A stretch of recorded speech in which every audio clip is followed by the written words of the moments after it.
আজকে আমরা চতুর্ভুজের ক্ষেত্রফল নির্ণয় করা শিখব। আমরা এখানে চারটা চতুর্ভুজ দেখতে পাচ্ছি। একটা হচ্ছে সামান্তরিক, আয়তক্ষেত্র, রম্বস এবং বর্গ। তো আমরা সবগুলোকেই কিন্তু বেসিক্যালি সামান্তরিক বলতে পারি, কারণ সামান্তরিকের বেসিক সংজ্ঞানুসারে আমরা জানি যে দুইটা বিপরীত বাহু সমান্তরাল হতে হয়।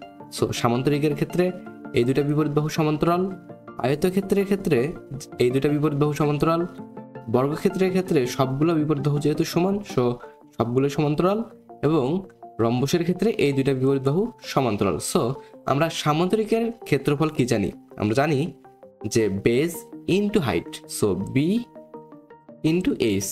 সো একটা হচ্ছে বেস মানে ভূমি, আর একটা হচ্ছে উচ্চতা। সো আয়তক্ষেত্রের ক্ষেত্রেও কিন্তু সেম। সো এটা হচ্ছে base, so base into height. So এখানে আমরা ভূমি এবং হচ্ছে উচ্চতা, সো এটাকে কিন্তু আমরা বলতে পারি দৈর্ঘ্য গুণন প্রস্থ। বর্গক্ষেত্রের ক্ষেত্রেও সেম, এটাকে আমরা বেস এবং এটা হচ্ছে হাইট। বাট বর্গক্ষেত্রের ক্ষেত্রে যেহেতু সবগুলো বাহু সমান, সো এক্ষেত্রে আমরা এ ধরে নিতে পারি, এবং এ ইন্টু এ মানে হচ্ছে এ স্কোয়ার। সো এখান থেকে আসলে এ স্কোয়ার আসছে। রম্বসের ক্ষেত্রেও সেম, বেস এবং হাইট, সো এটা হচ্ছে height, so B into H. So এই হচ্ছে সিম্পল একটা ব্যাপার, চতুর্ভুজের ক্ষেত্রফল নির্ণয়ের সূত্র, just base into height. So thank you so very much, waiting for the next hacks.